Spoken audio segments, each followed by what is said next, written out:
Hello, sean bienvenidos otra vez al Reconectando Podcast. La semana pasada no hubo episodio, ya sé, pero es que estuvieron pasando muchas cosas. A ver, voy a cambiar este lugar. Estuvieron pasando varias cosas. En primer lugar, tuve semanas bien movidas porque pues obviamente he tenido que cambiar varias cosas, ya que en vacaciones me voy con mis papás y después regreso otra vez a mi vida normal de adulto en la ciudad. Entonces, eso en primer lugar. Después, hasta esta semana me estoy sintiendo un poco mejor. Yo el mes pasado, ya van 2 semanas que dejé el antidepresivo. Las personas saben, yo he contado mi historia muchas veces de la depresión, entonces ni modo. Adiós, doña María, gracias. Estaba despidiendo a la persona que me viene a ayudar. Yo dejé el antidepresivo ya hace tiempo, 2 semanas, y estoy cumpliendo ya, ¿qué sería? Sí, 2 semanas sin el antidepresivo y me siento bien. Gracias a Dios me he sentido bien. Estoy feliz por eso. La semana pasada fue como todavía determinarme a adaptar a estar sin él. Estar sin el antidepresivo es difícil porque al inicio se siente un poco como ansiedad, te sentís un poco como disasociada. Para las personas que no saben de estos términos, disasociación es cuando, por ejemplo, yo estoy aquí con ustedes pero me quedo viendo un punto fijo y empiezo como a... Y ya me fui, que a mucha gente le pasa, pero a mí me estaba pasando como en exceso y entonces empezaba a olvidar ciertas cosas y empezaba a olvidarme de un montón de cosas que tenía que hacer. Pero básicamente eso es disasociar. A mí me estaba pasando muy seguido y hoy me levanté feliz. Hoy me levanté muy feliz sin el antidepresivo. Y estoy muy orgullosa de mi esfuerzo. Estoy muy orgullosa de podérmelo haber quitado y de estar sin él y de sentirme feliz, completa. Y eso es gracias a mi novio, te amo, nene, a Malu, a Di, que me ayudan, a Andrea, a Mónica, a Sofi, a mi familia, a la Pepa, a Bailey, a todos los que convergen en la sombría que me ven seguido, que es mi familia nuclear y la que es más cercana, a mis primas, etc. Así que, pues bueno, sin esa introducción, otra vez bienvenidos y vamos a hablar sobre la flexibilidad alimentaria. La flexibilidad alimentaria es esta parte en donde yo tengo la capacidad de elegir diferentes alimentos, independientemente de si estoy en una alimentación intuitiva o no. Yo soy capaz de elegir diferentes cosas. ¿A qué voy con elegir diferentes cosas? La flexibilización de la alimentación es algo bien difícil cuando yo estoy empezando a recuperarme de un trastorno de la conducta alimentaria o cuando vengo de varias dietas. La flexibilización de la alimentación es que yo crecí con varias dietas y estas dietas generalmente son dietas inflexibles que se quedan instaladas en nuestro cerebro y esos conocimientos yo los voy haciendo habitualmente. Sí, si yo estoy acostumbrada, por ejemplo, a todos los días tomarme un café en la mañana, yo todos los días me voy a tomar ese café en la mañana. Entonces, esas voces internas a la hora de comer y no comer, la mayoría de veces son bien negativas y bien limitantes. O sea, no son voces que a mí me ayuden en algo, genuinamente son voces que a mí me limitan. Todo el tiempo me están diciendo esto sí, esto no lo hagas, y son frases bien acusatorias y negativas que generalmente despiertan mucha culpa. Entonces, esta es como la invitación a que tú puedas identificarlas, conocerlas para dejarlas a un lado y convertirlas en aliadas, convertirlas en voces de aliento y mensajes totalmente positivos. La verdad es que el miedo a comer es algo bastante recurrente cuando yo he restringido durante mucho tiempo. Por ejemplo, si yo he restringido los lácteos, puede que al inicio cuando yo vuelva a introducir estos lácteos me empiece a doler el estómago, pero no es porque el lácteo sea malo, no es porque el lácteo a mí me vaya a hacer engordar, sino es porque el lácteo, obviamente, mi cuerpo no tenía las enzimas necesarias, suficientes para ser tomadas en ese preciso momento. Cuando yo he pasado mucho tiempo sin comer un alimento al inicio, puede que me caiga mal por eso mismo y que conforme pase el tiempo yo lo vaya acostumbrando y me caiga bien, pero si no, lo mejor y lo ideal en todo caso es suspender el alimento, obviamente temporalmente, hasta que tu doctor, ya sea gastroenterólogo o tu nutrióloga, te puedan dar opciones más flexibles para comer ese alimento o bien para sustituirlo por otro solo en condiciones extremas, ¿sí? Entonces, aquí es súper importante revisar qué creencias están instaladas, ¿sí? Esas creencias, cuál fue el origen, qué impacto tuvo, qué vida diaria tienen, qué creencias afectan estas emociones. Por ejemplo, si yo creo que nunca debo de hablar con mis amigas y yo nunca les hablo, después esta emoción va a venir a mí como soledad, tristeza, aislamiento, porque yo nunca les he hablado, porque yo no les hablo, por ejemplo. O si estoy muy acostumbrada a que mi perrito esté conmigo todas las mañanas y de repente él no está, también me va a hacer sentir una emoción negativa o limitante. Entonces yo, en base a mis creencias, voy como manipulando un poco estos sentimientos. Y la última instancia, la manipulación que llega a estos sentimientos y estas creencias es a mi comportamiento. Cada vez que yo hago algo en base a mis creencias centrales, que Estas creencias centrales son como lo que vimos en Intensamente, que son como islas, ¿sí? Estas islas de Intensamente son como las diferentes creencias centrales que Riley tenía acerca de su familia, acerca de tener novio, acerca de sus amistades. Y cuando se empiezan a caer, es lo mismo que hacemos muchas veces en terapia. Y en realidad es el propósito de la terapia. Si a mí una creencia o una de estas mis islas mentales no está congruente con mi vida, no me está haciendo sentir bien, en realidad me está haciendo sentir súper mal, entonces yo tengo que botarla y reconstruirla, porque aquí somos como Bob el constructor. Cada vez que vamos a terapia, nosotros construimos un espacio mental para sentirnos mejor y construimos ciertos espacios que después nos van a ayudar como a esta parte de decir, yo quiero botar esto y como Lego volver a armarlo porque ahorita no me está sirviendo. Entonces, ¿cuáles son esas creencias que tenés todos los días que tú sabes que a ti te limitan, que te limitan en todo sentido, laboral, estudiantil, como que esas cosas? Por ejemplo, solo voy a contestar un mensaje. Sigamos. Bueno, entonces, por ejemplo, aquí las proteínas son del mejor grupo de alimentos. Esa es una creencia central que a mí me va a limitar a que si yo en mi plato no estoy viendo las proteínas suficientes, voy a desistir. De ahí también está este pensamiento de que las grasas hacen que la comida sea engordante y me harán aumentar de peso. Mito, mitazo, o sea, eso no es cierto, pero mucha gente lo cree firmemente y evita cualquier tipo de aceites, como el de las comidas rápidas, como mucha gente le dice. Y también, por ejemplo, los carbohidratos no dejan de estar incluidos si quiere llevar una dieta sana y balanceada, pero no tantos. Y esto es según lo que me han dicho, o sea, estos son verídicos testimonios de mis pacientes de sí lo voy a hacer y voy a comer carbohidratos, pero no tanto. O sea, yo los controlo. Yo cuántos, yo voy a decir cuántos y en qué cantidades. Al final los carbohidratos son algo que nos acompañan en todas nuestras comidas, no te los puedes quitar y al final es lo que forma músculo, lo que te mantiene activa. Ya vamos a invitar a Kiria para que nos hable un poquito más de esto al podcast porque lo tengo pendiente, pero la gente piensa que realmente nunca debe comer harina blanca o azúcar. Hay ciertas patologías en donde no se puede, hay ciertas patologías en donde definitivamente tengo que disminuir la cantidad y buscar otras equivalencias porque ni modo. Pero muchas otras sí lo podemos hacer. Y por eso quiero invitar a Kiria y queda pendiente para este episodio en donde hablemos de estos mitos y cosas que sí son una realidad en las comidas. Pero aquí es como, primera pregunta, ¿qué otras creencias crees que tenés en relación a la comida que te limitan? ¿Cuál fue el origen de estas creencias? Ya habíamos hablado en otro podcast que hay que devolverle las voces a quienes nos la dijeron alguna vez y a nosotros no nos pertenecen, como por ejemplo a mí ese pensamiento de que miedo ser gorda y que por qué y que los cuerpos gordos y que no sé qué y todo eso, tuve que devolvérselos a personas cercanas a mí que en algún momento me lo habían dicho pero que no me pertenecía porque no era mi voz, porque yo no le tengo miedo a eso y se lo tengo que devolver porque no es mi problema, es problema de esa persona y esa persona es importante que se trate, que lo busque, pero no es el mío. Entonces las creencias son cultivadas e influenciadas por diversos factores, ¿sí? Por ejemplo, si crecimos con mucha preocupación alrededor del cuerpo en mi familia, es normal que para mí eso vaya a ser una limitante, es normal que para mí eso vaya a ser una creencia negativa, porque constantemente estuvo ahí, constantemente hubieron cosas que me decían que estar ahí estaba mal y entonces yo me asusté mucho y no lo quiero repetir. Eso es normal. Puede ser que hayas escuchado que tu mamá se quejaba constantemente en el espejo de cómo se miraba su cuerpo y que eso haya desencadenado también un miedo a ser imperfecta y que vivas en la autoexigencia todo el tiempo de tengo que verme de cierta forma, tengo que ser de cierta manera para ser aceptada, querida y amada. O sea, también hay que reconocer que nuestros cuidadores primarios se equivocan, que hicieron lo mejor que pudieron, que eso no quiere decir que los vayamos a castigar por eso,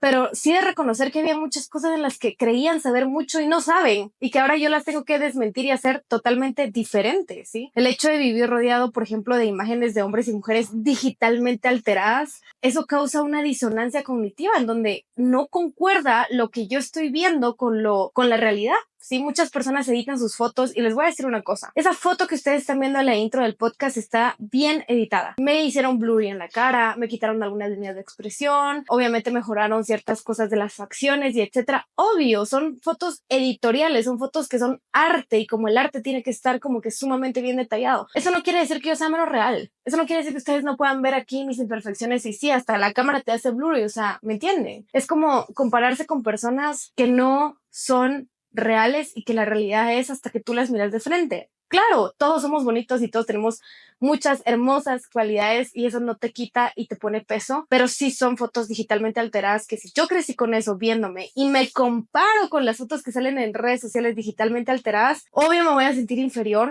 porque no es una realidad. Entonces aquí es como preguntarte cómo afectan tus sentimientos, tus pensamientos distorsionados. Por ejemplo, cuando yo digo nunca debería comer carbohidratos o nunca voy a encontrar pareja hasta que sea suficiente en mi trabajo o físicamente, o tal vez hay una dieta que a mí sí me funcione, o me siento totalmente frustrada por no poder sostener ninguna dieta y soy una persona mega no disciplinada y termino súper frustrada. A ver, todas esas cosas que yo me digo desde la autoexigencia son pensamientos sumamente exagerados, ¿sí? Entonces, ¿qué pensamientos exagerados tenés o tuviste en algún momento que ahorita te están afectando? ¿Qué pensamientos son exagerados? Los pensamientos son exagerados cuando yo digo siempre, yo nunca debería, yo no tendría que, yo jamás haría. Esos son pensamientos exagerados y distorsionados. Entonces, aquí hay ciertas claves para manejarlo. Primero, voy a evaluar ese pensamiento. Ese pensamiento exagerado yo lo voy a evaluar y lo voy a intentar reestructurar, así como hablábamos de construir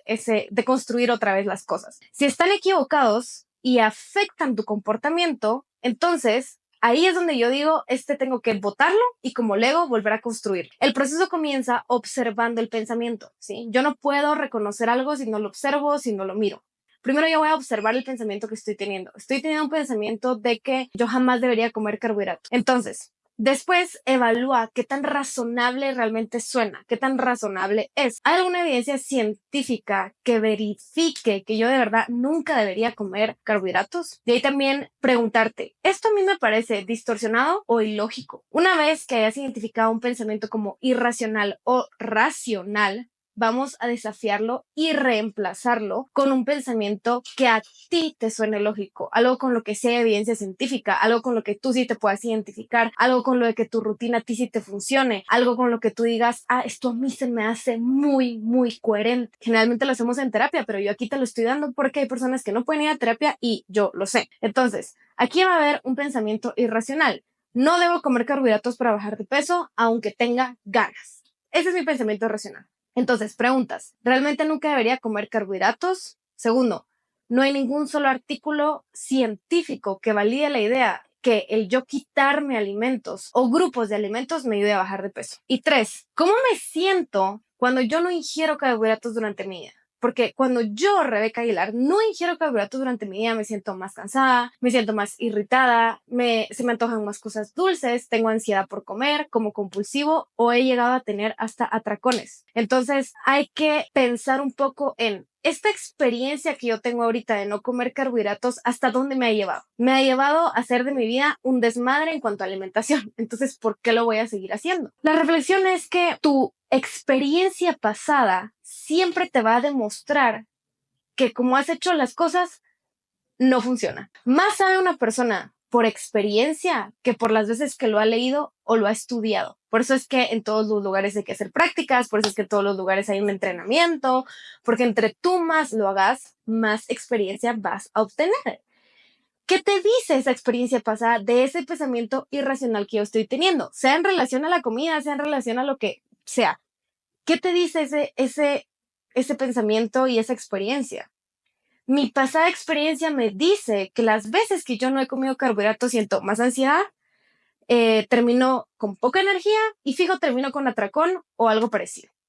Entonces, ahí yo ya puedo hacer esa apertura mental y reflexionar y decir, bueno, realmente a mí esto no me ha ayudado en absolutamente nada, ya que yo realmente sí he incorporado carbohidratos durante mi día, no he tenido atracones, no he tenido ansiedad por comer, no he comido de forma compulsiva, me siento mejor durante el día. Entonces ahí tú puedes comparar y decir y ponerlo en una balanza. Claro, es lógico, suena más lógico de esa forma, ¿sí? Entonces, aquí tú podrías poner pensamiento distorsionado, columna. Después, las preguntas que te vas a hacer, que son como yo lo hice anteriormente en su ranto. Y el pensamiento reestructurado, o sea, reconstruido, otra vez los leguitos, basado en esa experiencia real que tú ya has vivido. Y entonces ya puedes poner una reflexión de eso, ¿sí? Esto va a estar igual en la descripción, pero te lo explico como pasito por pasito para las personas que no vayan a leer la descripción después, pero ahí lo pueden copiar y pegar. Y para las que me están viendo en YouTube, ya saben que yo hablo un montón con las manos, ni modo me van a disculpar. Esto me lleva también a este siguiente punto, que es que hay que ser realista, pero no perfeccionista. Hay personas que se van mucho del otro lado también y dicen como, es que yo solo soy realista y que no sé qué. O sea, a ver, o sea, una cosa es ser realista, una cosa es ser pesimista y otra cosa es ser perfeccionista a otro extremo. Entonces, uno de los errores más grandes y comunes de las personas es que cuando arrancan una dieta, el pensamiento es, lo voy a cumplir al máximo, no voy a comer fuera de la dieta, voy a ser súper estricta. Y entonces, a partir de esto que yo te estoy diciendo, lo que yo busco es que tú seas realmente una persona realista en decir si eso es factible o si eso deja de ser factible, ¿sí? Porque algunos pensamientos distorsionados es que cuando también estamos empezando esta alimentación intuitiva, muchas personas vienen y dicen, voy a parar de comer solo cuando ya esté satisfecha. Y voy a parar de comer y no voy a comer más allá de mis señales de hambre y saciedad. Y eso también es como bien extremo porque realmente hay veces en la vida en que la alimentación intuitiva también es comer un poco más allá de tus señales de saciedad o de quedarte con un poco de hambre porque no te dio tiempo o porque saliste rápido. O sea, eso es flexibilidad mental y hay que practicarla. Y se los dice una persona que le cuesta mucho practicar la flexibilidad mental, pero es otro nivel lo que a mí me cuesta practicarla. Entonces, es como una forma de reformular el pensamiento cada vez que es como súper intenso, es la mayor parte del tiempo. En vez de yo decir, yo siempre voy a comer según mis señales de hambre y saciedad y nunca voy a comer emocional y nunca voy a comer por ansiedad, es decir, la mayor parte del tiempo yo voy a escuchar mi intuición y voy a escuchar mis necesidades, más sin embargo, no son la ley. Van a haber veces en las que no voy a poder hacerlo y voy a comer emocional, o voy a comer por ansiedad, o voy a comer cuando no tengo hambre, o voy a comer porque esperé mucho tiempo y ahora tengo mucha hambre, y eso también está bien, sí. Porque la meta perfeccionista no nos va a llevar a nada. La meta perfeccionista deja muy abierta el pensamiento dietante constante, ¿sí? En cambio, cuando yo le pongo la mayor parte del tiempo voy a hacer tal cosa y cambio esa pequeña frase, yo me doy cuenta que en realidad dejo mucho espacio para la neutralidad y para ser yo y para ser una buena persona y para hacer las cosas despacio, ¿sí? Entonces tú, con todas tus reglas alimentarias, también lo puedes hacer, ¿sí? Como resultado de tantas dietas o de la cultura de dieta, fuiste creando muchas reglas al comer y eso se traspasó a toda tu vida. Reglas en cómo me relaciono, reglas en mis parejas. Yo pienso que tener un TCA es solo con la comida y no. Tener un TCA arruina tus relaciones personales, tu relación de noviazgo, tu nivel de educación y memoria, arruina todo. Todas tus relaciones, él se mete. ¿Sí? Tú pensás que solo es con la comida, pero no. Creas muchos mandamientos y muchas cosas rígidas a raíz de tener un TCA para controlarlo todo. Y eso te lleva casi que autodestrucción, literalmente. Entonces, el objetivo es que empeces a dejar esas reglas alimentarias, ¿sí? Que empeces a dejar esas creencias que tu familia te dijo y empeces a hacer las tuyas por tu cuenta, que tú empeces a crear tus propias reglas de vida de cómo me quiero vivir, cómo me quiero sentir, cómo quiero ser una persona feliz, ¿sí? Entonces, distinguí tus propias creencias acerca de las reglas de la demás gente para evitar los pensamientos saboteadores, ¿sí?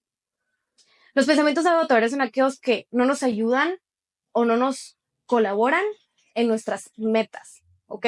Los pensamientos saboteadores son aquellos que no ayudan o no colaboran a llegar a nuestras metas y a veces son excusas que nos decimos para tranquilizarnos, ¿sí? Como que tratándome de engañar. Y los pensamientos saboteadores no solo son obstáculos que dificultan la llegada a nuestro propósito, sino que también es como la consecuencia de. Entonces, tenemos una situación que es desencadenante, que es como yo como de más. El pensamiento autosaboteador automático es, lo hice muy mal, me equivoqué, voy a comer hoy todo lo que quiera y mañana ya empiezo bien. ¿Por qué es un pensamiento autosaboteador? Porque mi comportamiento después va a ser comer de más todo el día solo porque ya arruiné mi desayuno o ya arruiné mi almuerzo y eso me lleva a sentirme mal. Hay una autora que se llama Judith Beth que comenta que la mayoría de los pacientes que ven o van a su consulta tienen un factor en común y es que no saben cómo pensar como una persona realmente saludable. Y generalmente tienen pensamientos que sabotean todo su esfuerzo por mantener una alimentación saludable.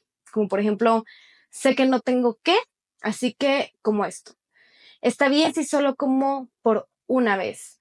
Tuve un día difícil, me lo merezco. No me puedo resistir a la comida. Comí algo que no estaba planeado. Por lo tanto, hoy voy a comer lo que yo quiera. Es muy difícil. No puedo seguir con esta dieta. Nunca voy a perder peso. La verdad es que son pensamientos bien tontos, pero que nos suenan muy familiar y que yo decía. Entonces, tú tienes que identificar cuáles son también tus pensamientos saboteadores, sí. Corregir los pensamientos positivos relacionados al hambre emocional es motivarse a uno mismo a tener una relación más saludable con los alimentos y alimentarse saludablemente. ¿Qué quiere decir esto? O sea, yo la mayor parte del tiempo voy a intentar cocinar si puedo, si no, pues no hay nada de malo con que uno compre sus almuerzos, yo los compro, pero la mayor parte del tiempo voy a cocinar o me voy a hacer ensaladas o voy a hacer diferentes cosas con las que yo sé que pues me voy a llenar y voy a estar saciada más tiempo y que me ayudan. Entonces, por ejemplo, un pensamiento saboteador sería no puedo dejar de comprar papas fritas para la casa porque es restringir a mis hijos y a mi esposo. Cuando yo estoy pasando por una recuperación, muchas veces les pedimos a los pacientes que si han tenido atracones con ciertos alimentos, pues no los tengan en su casa aún. Después, obviamente, ya los pueden ir introduciendo y todo, pero mientras tanto no es bueno que los tengan ahí porque puede desencadenar un atracón y que preferiblemente compren porciones individuales ese día. Queremos comer papas en familia, vamos a comprar una porción individual para cada uno, pero no nos llevamos como las 3,000 a la casa. Entonces, un pensamiento aquí puede ser como, no, es que yo no puedo restringir a mis hijos y a mi esposo de eso. Em, lo que puedo hacer entonces, si yo sé que no puedo hacer esto, es proponer en casa comprar solo un paquete, hablar con ellos de que tú estás pasando por una transición, hablar con tu familia que tú estás transicionando a todo esto de la alimentación intuitiva y que si te pueden hacer ese favor, se los agradecerías mucho porque no hace falta tener paquetes grandes en casa en este momento. Siento yo que si hablas así, desde la amabilidad, desde el amor, las personas te van a entender, te van a comprender y claro que van a querer ayudarte, ¿sí?